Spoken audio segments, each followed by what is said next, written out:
திமுகங்கிற ஒரு கட்சி வந்து தமிழ்நாட்டை ஆட்சி நடத்த போகிற மாதிரி அவங்க குடிநீரை பற்றியெல்லாம் இப்போ பேச இவ்வளோ நாள் இல்லாதெல்லாம் செய்கிற மாதிரி வார்த்தைக்கு வார்த்தை ஒரு தலைப்பை மட்டும் புதுசாக கண்டுபிடிச்சிருக்காங்க. ஏன்னா அவங்க சினிமா கதை வசனம் எழுதிய ஆட்சிக்கு வந்த கட்சி இல்லையா. 1000 ரூபா உரிமை தொகைக்கு நீங்கள் பக்கம் பக்கமாக விளம்பரம், பஸ் ஷெல்டரில் விளம்பரம், ட்ரெயினில் விளம்பரம், மெட்ரோ ஸ்டேஷனில் விளம்பரம் போட்டுட்ருக்கீங்க.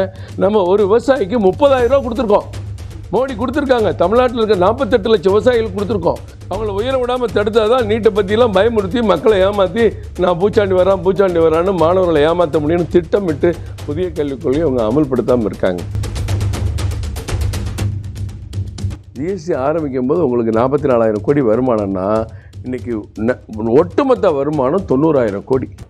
தென்னரசு சொல்லுவாரா? மத்திய அரசு மேலே குறை சொல்ல வேண்டும் என்று தூங்கி எழுந்திரிச்சா முதலமைச்சர்லேருந்து அத்தனை அமைச்சர்களும் அவங்கவுங்க செஞ்ச ஊழலுக்கு பயந்துட்டு இருக்காங்க. என்ன பிரச்சனை எப்போ வெடிக்குமோ, அண்ணாமலை அவர்கள் எந்த குண்டை தூக்கி வீச போகிறாரோ. ஜெயக்குமார் அண்ணன் என்ன, அவருக்கு ஏதாவது டெய்லி டிவியில் பேசணும், பேட்டி வரணும், எதை வேணாலும் பேசுவார், பேசிகிட்டு இருக்காரு. அவங்களுக்கு ஏதாவது மக்களுக்காக உருப்படியாக எதிர்கட்சியாக இருக்கிறவங்க அதை போய் செய்ய சொல்லுங்கள். எப்போ பார்த்தாலும் பிஜேபியை நினச்சி பயந்துட்டு இருக்காங்க. பாவம், எல்லாமே பொய் மூட்டைகளை நிறையா வச்சுருக்காங்க. தேர்தல் நேரத்தில் நவுத்து விடுவாங்க.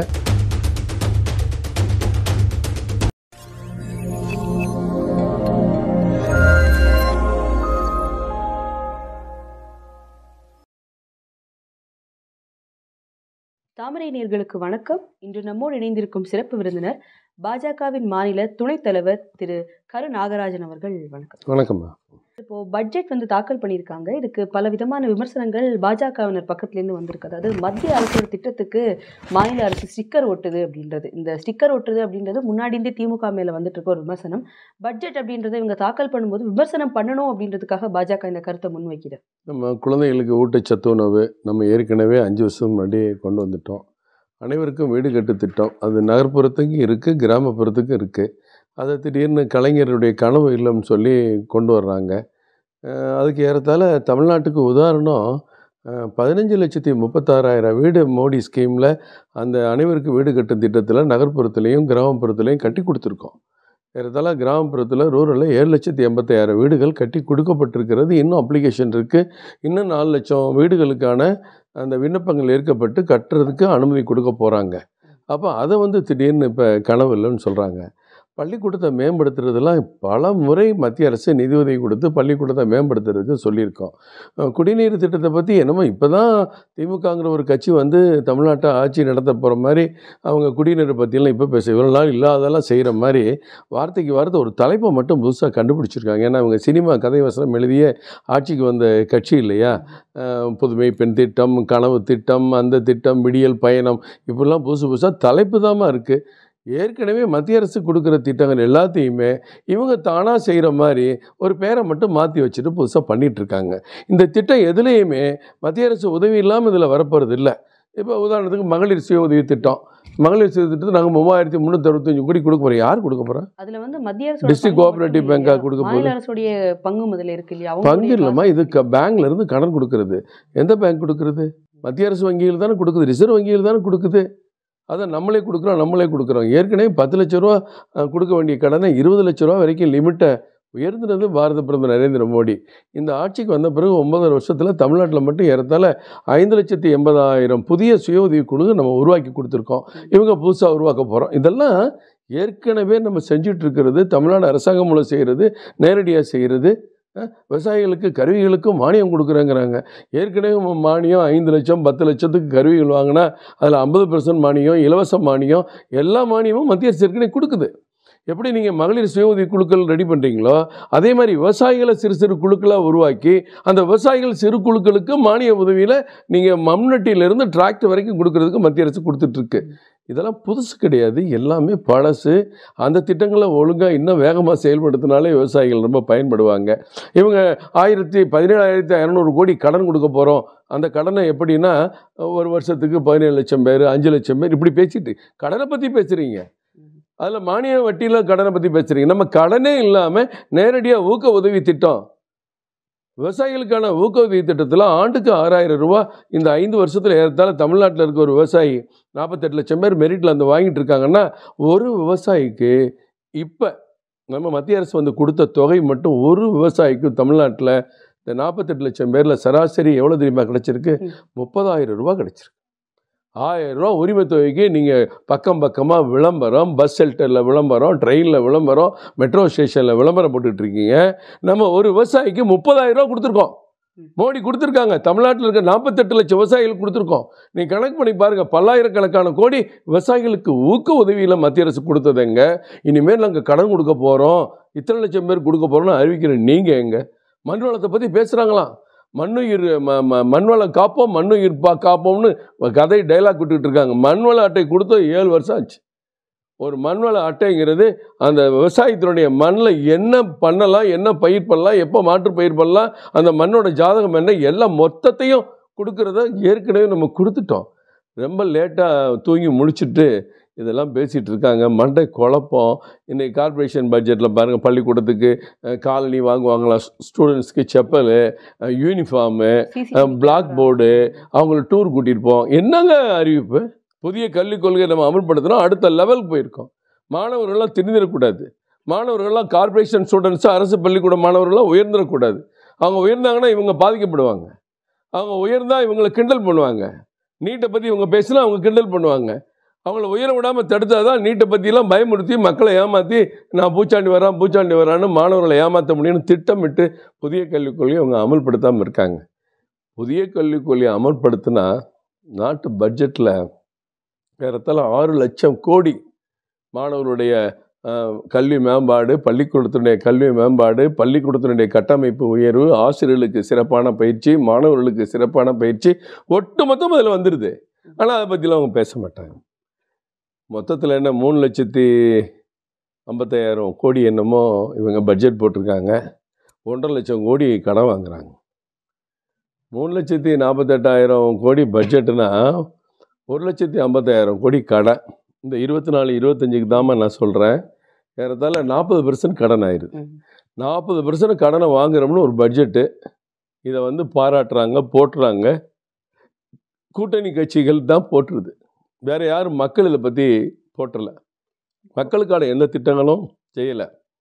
தேர்தல் அறிக்கையில் சொன்ன எதையுமே செய்யலை. எங்களோட அறிக்கையில் நாங்கள் தேர்தல் அறிக்கையில் கொடுத்த மேனிஃபெஸ்டோவை எல்லாமே நாங்கள் செஞ்சு முடிச்சிட்டோம் அப்படின்னு செஞ்சு முடித்தாங்க. டெய்லி ஒரு போராட்டம். இன்றைக்கி கூட இடைநிலை ஆசிரியர்கள் 900 பேர் கைது. தேர்தல் அறிக்கை நம்பர் 311. இடைநிலை ஆசிரியர்களுக்கு சம வேலைக்கு சம ஊதியம் கொடுக்கலன்னு போராடுறாங்க. ஒரே வேலை, நீங்கள் நானும் ஒரே வேலை, ஒரே கிளாஸில் 8ஆவதுக்கு பாடம் நடத்துகிறோம்.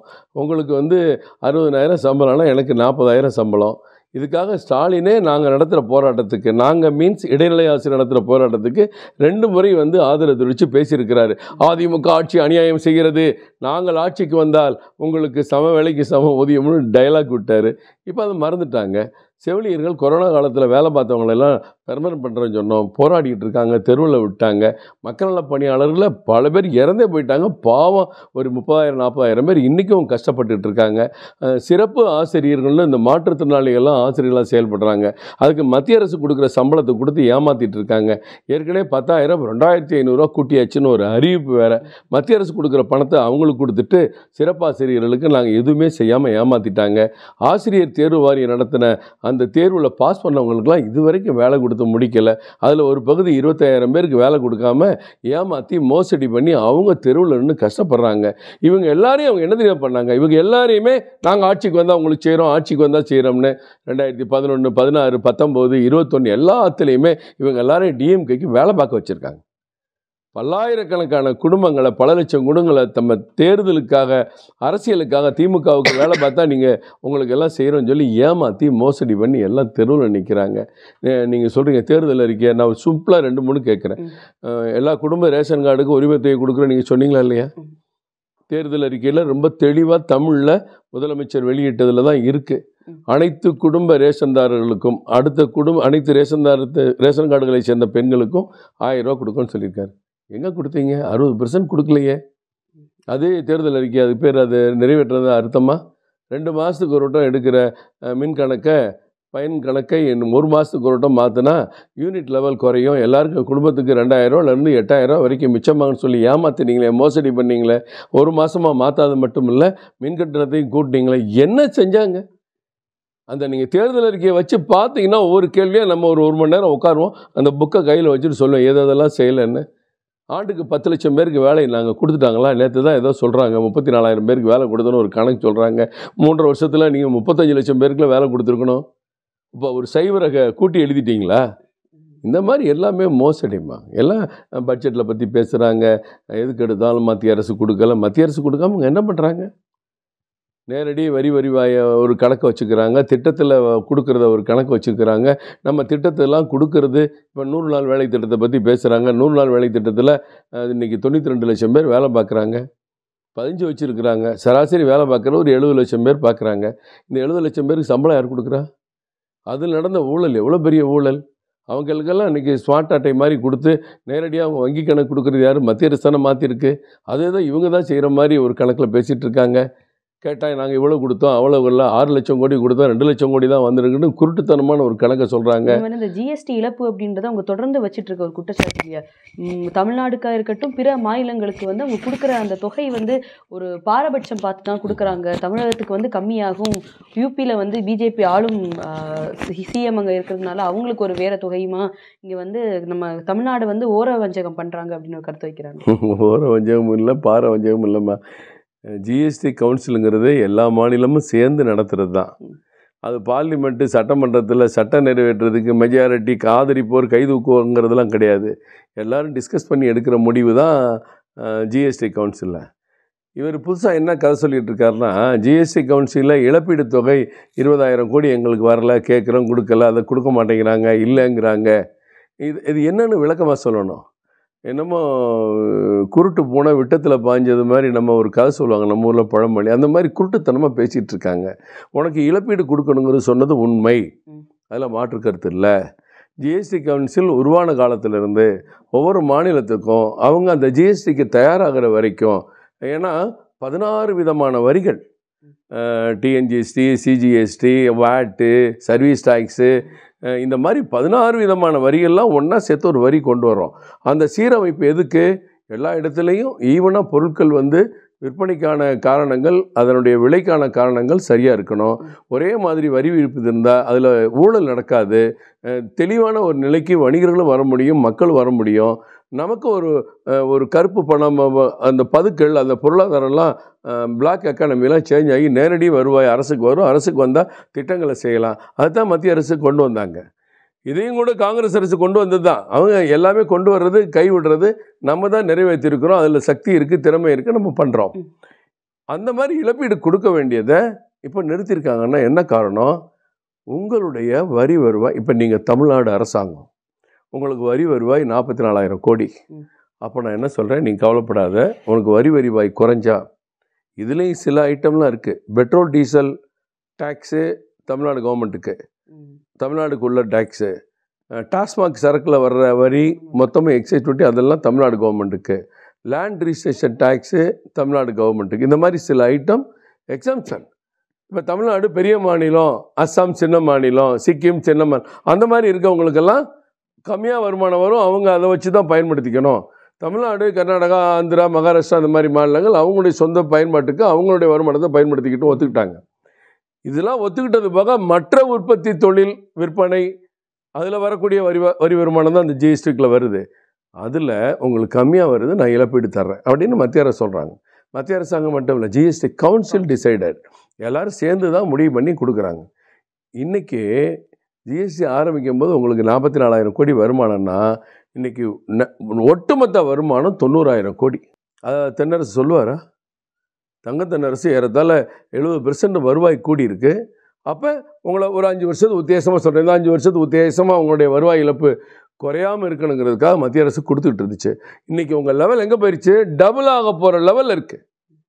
நான் வேணால் அந்த சர்டிஃபிகேட்டை உங்களுக்கு அனுப்புகிறேன். போன மாதம் அக்டோபர், நவம்பர், டிசம்பர்லாம் என்னென்ன வந்திருக்குன்னு உங்களுக்கு அனுப்புகிறேன். நீங்கள் தாமரை போடும்போது அதையும் நேரில் வச்சு கேமராவில் வச்சு நீங்கள் போடுங்க. அப்போ இந்த வருவாய் கூடுறதை வச்சு தான் அவங்க இழப்பீடை நிறுத்தணும்னு ஏற்கனவே முடிவு பண்ணாங்க. இப்போ உங்களுடைய 44,000 கோடி அப்படியே இருக்குது, எங்களுக்கு அது 36,000 கோடி ஆயிடுச்சு, நாங்கள் என்ன பண்ணுறதுன்னா நிச்சயமாக மத்திய அரசு இழப்பீடை கொடுத்துருப்பாங்க. இந்த உண்மையை மறைச்சு போய் பேசுகிறது என்ன நியாயம்? உங்களுடைய வருவாய் இழப்பீடு தான் இந்த பணம் கொடுக்கறதுக்கே வார்த்தைக்கு அர்த்தம். உங்கள் வருவாய் இழப்பீடு போக உங்களுடைய வருவாய் மேலும் மேலும் பெருகி ஏறதால உங்களுக்கு ₹1 இன்றைக்கு 1.25 ரூபா கிடைக்குது. 44,000 கோடிங்கிறது இன்றைக்கி 85,000 கோடி கிடைக்குதுன்னா இந்த வருவாய் இழப்பு எப்படி இருக்கும்? அப்போ வருவாய் இழப்பு கொடுக்கணும் என்ன, அதில் என்ன காரணம் சொல்ல முடியுமா? இது எல்லா மாநிலத்துக்கும் ஒன்று தானே, தமிழ்நாட்டுக்கு மட்டும் ஒன்று தனியாக பிரிக்கலையே. இது தவறான பொய் பிரச்சாரம். மத்திய அரசு மேலே குறை சொல்ல வேண்டும் என்று தூங்கி எழுந்திரிச்சா முதலமைச்சர்லேருந்து அத்தனை அமைச்சர்களும் அவங்கவுங்க செஞ்ச ஊழலுக்கு பயந்துட்டு இருக்காங்க. என்ன பிரச்சனை எப்போ வெடிக்குமோ, அண்ணாமலை அவர்கள் எந்த குண்டை தூக்கி வீச போகிறாரோ, டிஎம்கே ஃபைல்ஸ் 1 2 3 4 விளக்கம் சொல்ல முடியலையே, பேச முடியலையே. ஜாபர் சேட்டை கனிமொழி பேசுகிறது, ராசா பேசுகிறது, டிஆர் பாலு பேசுகிறதுக்கெலாம் விளக்கம் சொல்லியிருக்காங்களா இது வரைக்கும்? ஃபஸ்ட்டு மெட்ரோ ஒர்க்கில் மெட்ரோ ஸ்டார்டிங்கில் முதலமைச்சர் செஞ்ச ஊழலை பற்றி சொன்னார். இது வரைக்கும் முதலமைச்சர் அதை பற்றி பேசியிருக்காரா? இதெல்லாம் எங்கே பேசக்கூடாது, மக்கள் அதெல்லாம் முடிச்சுடுவாங்கன்னு சொல்லிட்டு இந்த மாதிரி பிரச்சாரத்தை மத்திய அரசு மேலே அகேன்ஸ்டாக பேசிட்டு இருக்காங்க. அப்பட்டமான பொய். இப்போ அண்ணாமலை அவர்கள் வந்து சில முக்கிய புள்ளிகள் வந்து இன்னும் சில நாட்களில் பாஜகவில் இணைய போகிறாங்க அப்படின்னு சொல்லியிருக்காங்க. இந்த முக்கிய புள்ளிகள் யார் அப்படின்னு சொல்ல முடியுமா? சில கட்சிக்காரங்க கட்சியில் இருந்து முக்கிய புள்ளிகள்னு தலைவரே ரகசியமாக சொல்லியிருக்காரு. அவன் நான் வந்து யாருன்னு சொல்ல முடியுமா? எனக்கும் தெரியாதுமா எந்த புள்ளிகள்லாம் வருவாங்க. ஏன்னா இன்னைக்கு நேர்மையான நிலையான ஆட்சியை, லஞ்ச லாவண்யம் இல்லாத ஆட்சியை இந்த இந்தியாவுக்கு மோடி நிரூபித்து காட்டுவிட்டார். அதே ஆட்சி தமிழகத்துக்கு வர வேண்டும். அதை விரும்பி வரக்கூடிய உண்மையான மக்கள் நல பணியாளர்கள் மாதிரி மக்களுக்காக அரசியல் செய்பவர் நிச்சயம் வருவாங்க. முக்கிய புள்ளிகள் வரட்டும், வரவேற்க காத்திருக்கோம். இந்த விஷயத்தை அடுத்து அதிமுகனுடைய முன்னாள் அமைச்சர் ஜெயக்குமார் அவர்கள் என்ன சொல்கிறாங்கன்னா, நீங்கள் வந்து புள்ளப்புடிக்காரங்க மாதிரி அண்ணாமலை அவர்கள் வந்து பிற கட்சியில் இருக்கவங்கள பிடிக்கிற மாதிரி வந்து அந்த மாதிரி ஒரு மீனிங்கில் அவர் சொல்லியிருந்தார். அதே மாதிரி அவருடைய தோற்றத்தை கூட வந்து புள்ள பிடிக்கிற ஆள் மாதிரி இருக்கார் அண்ணாமலை அப்படின்னு சொல்லியிருந்தார். அதே மாதிரி இப்போ காங்கிரஸுடைய தலைவரான செல்வ பெருந்தகை அவர் கூட அதான் சொல்கிறாரு, நீங்கள் வந்து புள்ளப்பிடிக்காரங்க மாதிரி மாற்று கட்சியில் இருக்கவங்களை வந்து உங்கள் கட்சிக்கு வந்து நீங்கள் வாங்க அப்படின்னு சொல்லி நீங்கள் ஒரு அரசியல் பண்ணி இழுக்கிறீங்க அப்படின்னு சொல்லியிருந்தாங்க. ஏன்னா அவங்க கட்சியான விஜயதரணி அவர்களும் இப்போ காங்கிரஸை விட்டு வெளிவராங்க அப்படின்ற அந்த செய்தியும் அதே மாதிரி அவங்க பாஜக போகிறாங்க அப்படின்னு சொல்லப்படுது. திமுக அதிமுக இதெல்லாம் சொல்கிறதெல்லாம் வெக்கக்கேடான விஷயம். இவர் தான் குடுகுடுப்புக்கார மாதிரி சொன்னதையே சொல்லிட்டு அலைஞ்சிட்ருக்காரு ஜெயக்குமார். இப்போ காயத்ரி ரகுராம் அங்கே போய் சேர்ந்தாங்க, கௌதமி சேர்ந்தாங்க, நிர்மல் ஒருத்தர் சேர்ந்தாங்க. அப்போ யார் பிள்ளை பிடிக்கிறவன்? அவங்களாம் நம்மளா? அப்போ அவங்க கட்சியில் ஒருத்தர் சேரும் போதெல்லாம் மகிழ்ச்சியாக வரவேற்பீங்க. இந்த கட்சிக்கு ஒருத்தர் வர்றதா இருந்தால் அது பிள்ளை பிடிக்கிறதா? யோசிச்சு பாருங்கள். அப்போ சொல்கிறதுல நியாயம் வேணும், லாஜிக்கே இல்லாமல் ஜெயக்குமார் அண்ணன் என்ன அவருக்கு ஏதாவது டெய்லி டிவியில் பேசணும், பேட்டி வரணும், எதை வேணாலும் பேசுவார், பேசிகிட்டு இருக்காரு. அவங்களுக்கு ஏதாவது மக்களுக்காக உருப்படியாக எதிர்கட்சியாக இருக்கிறவங்க அதை போய் செய்ய சொல்லுங்கள். எப்போ பார்த்தாலும் பிஜேபியே நினச்சி பயந்துட்டுருக்காங்க பாவம். நாங்கள் யாரும் அவங்கள பற்றி பேசுகிறதே இல்லை. கூட்டணி இருக்கா இல்லையா, கூட்டணியை பற்றி எங்கள் அகில இந்திய தலைமை பேசுவாங்கன்னு சொல்லி முடிச்சுட்டாங்க. நாங்கள் காத்திருக்கோம். எங்கள் மாநில தலைவர் அண்ணாமலை அவர்கள் பலமுறை அதை சொல்லிட்டாங்க. இவங்க தான் நாங்கள் இல்லை யார் ஒன்று கேட்டால் யார் ஒன்று பேசுனா என்னங்க நாகராஜன் வந்து அல்லது எங்கள் கட்சியில் இருக்க ஒரு நிர்வாகிகளோ கூட்டணி இருக்குன்னு சொல்கிறாங்க, நீங்கள் என்ன இப்படி சொல்கிறீங்கன்னு கேட்டால் நீங்கள் சொல்லலாம். எதுவுமே கேட்காமையே இல்லைன்னு சொல்லிட்டு புலம்பிட்டு இருக்காங்க பாவம். அவங்க கட்சியில் இருக்கிற அனைவரும் பொதுச் செயலாளர் வரைக்கும் அதை பற்றி எல்லாம் எங்களுக்கு கவலை இல்லை. புல்லை பிடிக்கிறவங்க யார்? தலைவரை பார்த்தா புல்லை பிடிக்கிற மாதிரி உங்களுக்கு தெரியுதா? இவரை பார்த்தா தான் குடுகுடுப்புக்காரங்க மாதிரி தானே சொன்னதையே சொல்லிட்டு ஜக்கம்மா இல்லை கூட்டணியில் சொல்லிகிட்டு இருக்காங்க. அவங்க திமுகவோட ஒத்து போயிட்டுருக்காங்க. திமுகவோட அரசியல் பண்ண விரும்புகிறாங்களா என்னன்னு தெரியல. சட்டமன்றத்தில் இவரும் கொஞ்சிறாரு, அவரும் கொஞ்சிறாரு. அதிமுகங்கிற கட்சியே திமுகவின் எதிர்ப்பால் புரட்சி தலைவி அம்மா அவர்கள் வந்து அதிகபட்சமாக ஒரு கட்சி தலைவரை என்ன சொல்லலாம், என்ன வேணாலும் வசை பண்ணலாம். ஏன்னா அரசியல் இதெல்லாம் சகஜம்னு ஆயிரும். ஆனால் அவங்க அதிகபட்சமாக ஒருத்தரை ஒரே வார்த்தையை சொல்லி கூப்பிடுவாங்க. யார் தெரியுமா? கருணாநிதியை தீய சக்திம்பாங்க. வேறு சொல்லவே மாட்டாங்க. கலைஞர் அவர்களே, முன்னாள் முதலமைச்சர், தீய சக்தி அப்படியே உச்சஸ்தாயில் பேசுவாங்க. அந்த தீய சக்தியோடு இவங்க கொஞ்சிக்கிட்டு இருக்கீங்க. நீங்கள் வந்து பிள்ளை பிடிக்கிறவன் இதை பற்றிலாம் பேசிக்கிட்டு இருக்கலாம். வெக்கக்கேடு. மக்கள் உங்களை திமுகவுக்கு எதிராக வேலை செய்வீங்க, திமுகவுடைய லஞ்ச லாவண்யத்தை எதிர்ப்பீங்க, வன்முறை எதிர்ப்பீங்க, அதெல்லாம் எதிர்த்து நீங்கள் வேலை செய்வேன் தான் மக்கள் உங்களுக்கு ஓட்டு போட்டிருக்காங்க. இப்போ திமுகவுக்கு ஜால்ரா அடிச்சுட்டு உட்காந்துருக்கீங்க. இதை நான் வன்மையாக கண்டிக்கிறேன். பாஜக வளர்ச்சி இவங்களுக்கெல்லாம் ரொம்ப பயத்தையும் பொறாமையும் கொடுத்துருக்கு. அது மக்கள் எடுக்கிற முடிவு. ஒரு கட்சி வெற்றி பெறுவதும் தோல்வி உறுவதும், ஒரு கட்சி அது அவருடைய செல்வாக்கு இழப்பதும் செல்வாக்கு அதிகரிப்பதும் மக்கள் கையில் இருக்கு. நாங்கள் மக்களை நம்புகிறோம். ஏன்னா இப்போ ஜெயக்குமார் அவர்கள் என்ன சொன்னாங்கன்னா, இந்த இடத்துல வந்து தேசிய கட்சிகள் உள்ள வர்றதுக்கான எந்த ஒரு சாத்தியக்கூறும் இல்லை, இங்கே மாநில கட்சிகள் மட்டும்தான். அப்படியே தேசிய கட்சி வந்தால் கூட மாநில கட்சியோட முதுகில் ஏறி சவாரி செஞ்சு தான் இங்கே தேசிய கட்சிகள் இருக்க முடியும். நான் பாஜகவையும் சேர்த்து தான் சொல்கிறேன், எந்த ஒரு தேசிய கட்சியும் இங்கே கால் ஊன்ற முடியாது அப்படின்னு ரொம்ப ஆணித்தரமாக சொல்கிறார். அவங்க காலை ஒழுங்காக ஊண்டிக்க சொல்லுங்கம்மா. பாஜக கால் ஊன்றதை பற்றி எங்களுக்கு தெரியும், மக்களுக்கு தெரியும். நாங்கள் ஒன்றும் ஜெயக்குமாரை நம்பி அரசியல் பண்ணல, நாங்கள் மக்களை நம்பி அரசியல் பண்ணிகிட்டு இருக்கோம். இதே கோபேக் மோடின்னு போட்டுட்டு இருந்தீங்க, இப்போ கோபேக் மோடின்னு போடுங்க, மக்களே உங்களை தூக்கி எறிவாங்க. அப்படியே நிரூபிச்சிருக்கிற இந்த 10 ஆண்டுகளில் 9.25 ஆண்டுகளில் இந்த ஆட்சி எப்படிப்பட்டதாக இருக்குது. சாமானியன்லேருந்து இஸ்ரோ வரைக்கும் எவ்வளோ முன்னேறி இருக்கோம். ஒரு நெல் உற்பத்தியிலிருந்து, கார் உற்பத்தியிலிருந்து, விமான உற்பத்தியில் வரைக்கும், போர்க்கப்பல் உற்பத்தியில் வரைக்கும் நம்ம எவ்வளோ உயர்ந்திருக்கோம். இன்னைக்கு ஏற்றுமதி எவ்வளவு ரைஸ் பண்ணியிருக்கோம். உலகமே இங்கே வந்து மேக் இன் இண்டியான்னு இங்கே வந்து தொழில் பண்ணிட்டு இருக்கான். ரஷ்ய அதிபர் பேசுகிறாரு, அவங்க தொழிலதிபர் வச்சுட்டு. நீங்கள் எல்லாம் போய் இந்தியாவுக்கு போங்க. நீங்கள் படிச்சிருப்பீங்க நினைக்கிற ஒரு 3 மந்த்ஸுக்கு முன்னாடி ஒரு கான்ஃபரன்ஸில் இந்தியாவில் போய் நீ மேக் இன் இண்டியான்னு ஒன்று பண்ணிட்டு இருக்காரு மோடி, அதை போய் பார்த்துட்டு இங்கே வாங்கன்னு சொல்லி அவர் இங்கே அனுப்பிச்சி விட்டுட்டு இருக்காரு. இந்த நாட்டை உயர்த்தி காமிச்சிருக்கிறாரு மோடி. நீங்கள் இவங்கெல்லாம் என்ன காமிச்சிருக்காங்க? இன்னைக்கு இவங்க வந்து பாஜக கால் ஒன்ற முடியாதுன்னு சொல்கிறதுக்கு இவங்க யார்? இவங்க யார்? ஒட்டுமொத்த மக்கள் இவங்களுக்கு அடிமையா? ஜெயக்குமார் நினைக்கிறதா தமிழ்நாட்டு மக்கள் தேர்தலில் செயல்படுத்தணுமா? மக்களுக்கு சுய உரிமை இல்லையா? இவங்களுக்கு அடிமையாக வாழ்ந்துட்டு இருக்காங்க தமிழ்நாடு மக்கள். அவங்களுக்கு சுய உணர்வு இல்லையா? அவங்களுக்கு முடிவெடுக்கிற அதிகாரம் இல்லையா? எடுத்து காட்டுவாங்க பாருங்க, அப்போ அவர் எங்கே போவார்னு பார்ப்போம். இப்போ பொலிட்டிக்கல் அனலிஸ்டாக இருக்கிறது தான் பிரசாந்த் கிஷோர் அவர்கள். சில அரசியல் நேரங்களில் திமுகவுக்கும் பாஜகவுக்கும் அவர் வந்து உறுதுணை இருந்திருக்கார், ஒரு ஹெல்ப்பாக. அவர் என்ன சொல்லியிருந்தாருன்னா, ஒரு தடவை மோடி அப்படின்றவர் வந்து ஒரு அசைக்க முடியாத தலைவர், அவர் அப்படி எஸ்டாப்ளிஷ் ஆகிட்டார் மோடி, அவரை யாராலையும் அசைக்க முடியாது, தகர்க்க முடியாது அப்படின்னு சொல்லியிருந்தார்.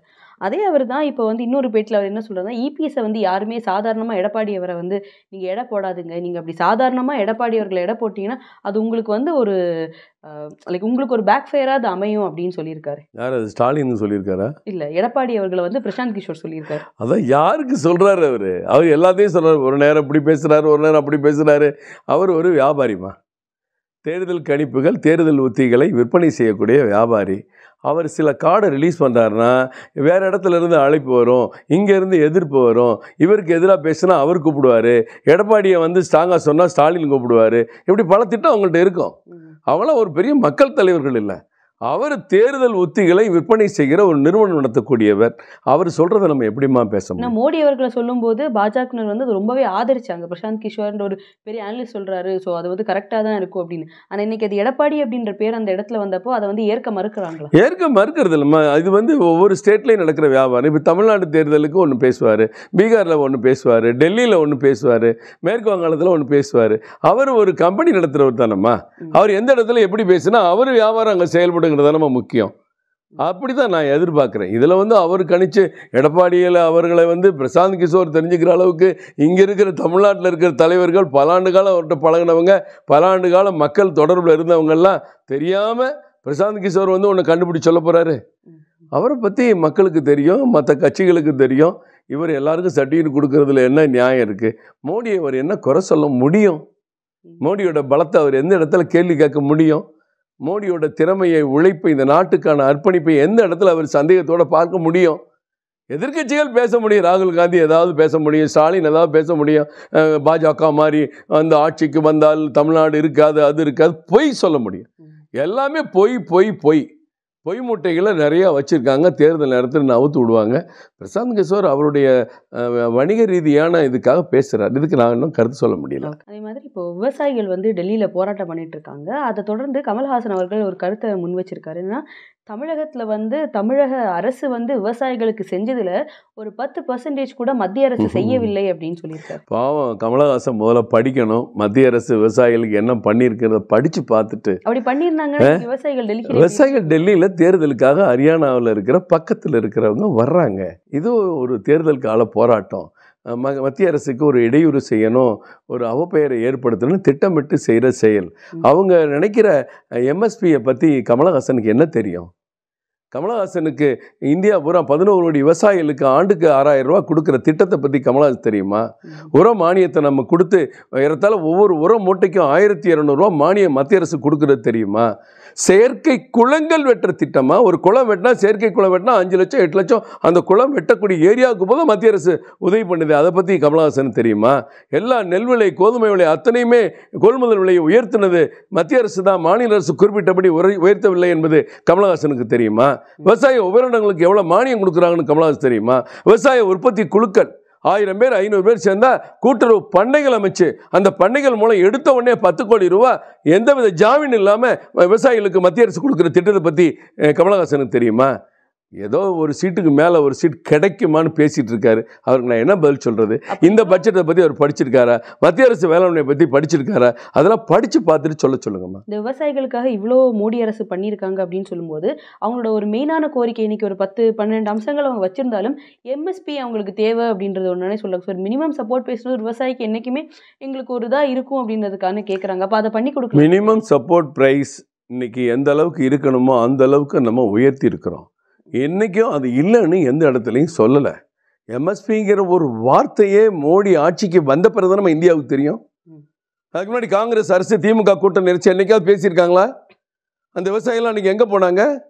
நம்ம அதை பற்றி பேசி எம்எஸ் சுவாமிநாதன் அவருடைய திட்டங்களை எல்லாம் செயல்படுத்துகிறோம். இன்றைக்கி நம்ம அறிவிக்கப்படுகிற அத்தனை திட்டங்களும் அவருக்கு சமர்ப்பணம்னு மோடி அவர்கள் சொன்ன பிறகு தான் எம்எஸ்சி பற்றியே தெரியும். இன்றைக்கு எல்லாருக்குமே இன்றைக்கு விவசாயம் எல்லா இடத்துலையும் செழிப்பாக இருக்கிறது, உற்பத்தி அதிகமாக இருக்கிறது, அவர்களுக்கு தேவையான உதவிகள் நடக்கிறது. சில நேரம் வறட்சி, தண்ணீர் இல்லாத பிரச்சனை, அந்த மாதிரி பிரச்சனைகள், புயல் வெள்ள பிரச்சனைகள் அதை சந்திக்கிறாங்க. அதுக்கு தனியான உதவிகள் இருக்குது. ஆனால் இதை பொறுத்த வரைக்கும் இன்றைக்கு விவசாயம் நம்ம ரேஞ்சு எங்கேயோ கூடியிருக்கு. அதில் விவசாய உற்பத்தி துறையில் ஜிடிபி இன்றைக்கி கூடியிருக்கு.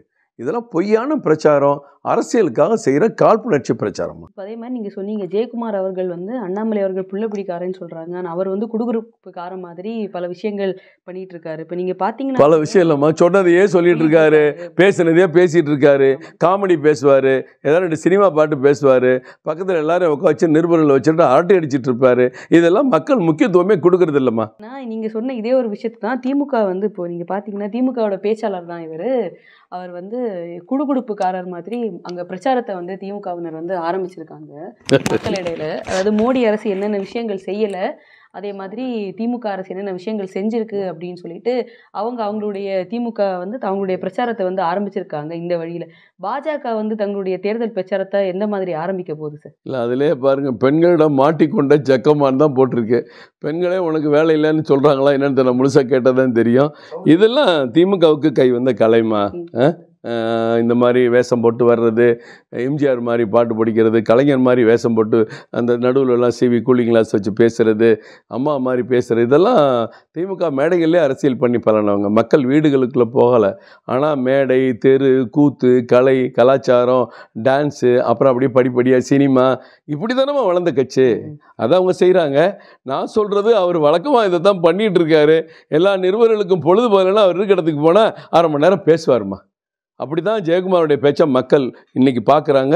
அது பெரிய ஆணித்தரமான கருத்துக்களா, ஐயோ ஜெயக்குமார் சொல்லிட்டாரே, அவர் சொல்கிறது உண்மை அப்படின்னு நினைக்கிறதே கிடையாது. இப்போ அதை திமுக வந்து இந்த மாதிரி ஒரு யுக்தியை வந்து கையாண்டுட்டு இருக்காங்க. அப்போ எந்த மாதிரியான ஒரு தேர்தல் பிரச்சாரத்தை வந்து பாஜக சைட்லேருந்து நீங்கள் வித்தியாசமாக பார்க்க முடியும்? நிச்சயமாக பாஜகவுடைய பிரச்சாரங்கள் எல்லாமே மக்களை நோக்கி தான் இருக்கும். ஒவ்வொரு முறையும் பாரத பிரதமர் வந்துட்டு போகும்போதெல்லாம் தமிழ்நாட்டில் ஒரு மாற்றம் ஏற்பட்டுருக்கு.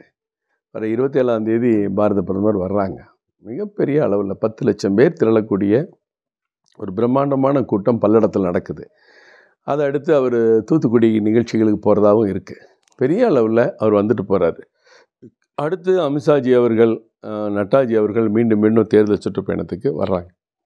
மத்திய அமைச்சர்கள்லாம் வர இருக்காங்க. எல்லா இடத்துலையும் களத்தில் பூத் அளவில், கிளை அளவில் வேலை பார்த்துட்ருக்கோம். தேர்தலுக்கான பிரச்சாரங்கள் திட்டமிடும் போது, கலை நிகழ்ச்சி திட்டம்போது பல்வேறு திட்டங்களை நிறைவேற்றிக்கிட்டு இருக்கோம். தேர்தல் அறிவிப்புக்கு வருவதற்கு முன்பாகவே நாங்கள் அதுக்கெல்லாம் தயாராகிடுவோம். மோடி அவர்களோட இந்த வருகையை தொடர்ந்து எந்தெந்த கட்சியோட கூட்டணி, இல்லை பாஜக தனிச்சு நிற்குமா, இல்லை வேட்பாளர்கள் யார் அப்படின்றது எப்போ வந்து மக்களுக்கு வந்து தெரிய வரும்? ஏன்னா அப்போ தானே அது அங்கே இருக்க பாஜக தொண்டர்களாக இருக்கட்டும், இல்லை மக்களாக இருக்கும், அதை ஃபோக்கஸ் பண்ணி இருக்க முடியும் இல்லையா? எப்போ அது வெளிவரும்? எல்லா அரசியல் கட்சியில் இருக்கிறவங்களுக்கும் யார் யாருடன் கூட்டணி, யார் வேட்பாளர், கூட்டணினா யார் வேட்பாளர், நம்ம கட்சினா யார் வேட்பாளர் அப்படிங்கிற சிந்தனை எல்லா கட்சிக்கும் தொண்டர்களுக்கும் நிர்வாகிகளுக்கு இருக்கிறது இயல்பு தான். நம்ம கட்சியிலையும் தலைவர்கள் வந்து 39 தொகுதியிலையும் பொறுப்பாளர்கள் போட்டிருக்காங்க, அமைப்பாளர்கள் போட்டிருக்காங்க, இணை நிர்வாகிகள் போட்டிருக்காங்க, கமிட்டி போட்டிருக்காங்க. அந்த வேலைகள்லாம் நடக்குது. நம்ம தேசிய கட்சி, தேசிய அளவில் பார்லிமெண்ட்ரி போர்டு என்ன முடிவு பண்ணி சொல்கிறாங்களோ அதை கடைப்பிடிக்கிற கட்சி. மாநில தலைவரோட தொடர்ந்து அவங்க ஆலோசனையில் நிச்சயமாக இருப்பாங்க. அதை எல்லா நிர்வாகிகள்ட்டையும் பகிர்ந்து கொள்ள வேண்டும் என்ற அவசியம் இல்லை. கடந்த 4 தினங்களுக்கு முன்பாக தேசிய மாநாடு, நேஷனல் கன்வென்ஷன் நடந்தது டெல்லியில். எல்லாரும் போயிட்டு வந்தோம். பிரம்மாண்டமான ஒரு மாநாடு. பிரதமர் அவர்கள் மிக உற்சாகமாக உரையாற்றினார்கள். அதெல்லாம் முடிஞ்சு வந்திருக்கோம். விரைவில் சொல்லுவாங்க. சொன்ன உடனே தயாராக இருக்கிறதுக்கு நாங்கள் பணியாற்றி கொண்டிருக்கிறோம். சொன்ன உடனே தான் தூசி தட்டி எந்திரிக்கணுங்கிறது இல்லை. இப்போ நான் ஓடிக்கிட்டே தான் இருக்கோம். ஓடும்போது அடுத்து எந்த கூட்டணி ரிலே பட்டனை கொடுக்குதோ வாங்குவோம், இல்லை நாங்களே ரிலே பட்டனை வச்சு கொடுப்போம். அதனால் தயாராக இருக்கோம். எது நடந்தாலும் நல்லா நடக்கும், சிறப்பாக நடக்கும், பாஜகவுக்கு ஒரு வெற்றியை ஏற்படுத்தும். அண்ணாமலை அவர்கள் சொன்னார், வரப்போகிற சட்டமன்ற தேர்தலுக்கு வந்து நாங்கள் 500 நாட்களுக்கு முன்னாடியே வேட்பாளர்கள் எல்லாம் நாங்கள் அறிவிச்சிருவோம். ஸோ அவர் சொன்ன கணக்குப்படி ஒரு 100 நாட்களில் இப்போ சொன்னாதான் நமக்கு யார் அப்படின்றது தெரியும், இந்த 500 நாள் கணக்கு. ஆனால் இந்த எம்பி தேர்தலுக்கான இதில் வந்து ஏதாவது ஒரு கால அளவு இருக்கா, இந்த டேட்டுக்குள்ளே இல்லை இந்த மாதத்துக்குள்ளாடி பாஜக வெளியிட்டு இல்லை? அது வந்து மாநில தேர்தல் தலைவர்கள் முடிவு பண்ணி இதுதான் செயல் திட்டம் அப்படின்னு ஒன்று செய்ய முடியும். பிரதமர் அவர்கள் 3ஆம் முறையாக பதவியேற்ற பிறகு, அமைச்சரவை பதவியேற்ற பிறகு அவர் சொன்ன கணக்கு பார்த்தா 500 நாட்கள் சரியாக வந்துடும். அப்போ ஒரு மாநிலத்துக்கான செயல் திட்டத்தை எங்கள் தலைவர் வகுத்து கொடுக்க முடியும். அப்ரூவல் வாங்கின பிறகு அதை செயல்படுத்த முடியும். இது விரைவில் தேர்தல் வரப்போகுது. எண்ணி முடிஞ்சு இன்னொரு 75-100 நாளில் ஒட்டுமொத்த தேர்தல் பணிகளும் முடிஞ்சு மீண்டும் பிரதமர் அவர்கள், பாரத பிரதமர் நரேந்திர மோடி அவர்கள் ஆட்சி அமைக்க இருக்கிறார். அதனால் இதில் வந்து அந்த திட்டங்கள் எல்லாம் நம்ம கனெக்ட் பண்ண முடியாது. ஏற்கனவே இது ரன்னிங்கில் இருக்குது. அதை தலைவர் சொன்ன மாதிரி நிச்சயமாக அந்த அறிவிப்பு மிக மிக யதார்த்தமான அறிவிப்பு. கட்சிக்கு ஒரு பெரிய ஒரு உற்சாகத்தை தந்திருக்கிறது அந்த பேட்டி.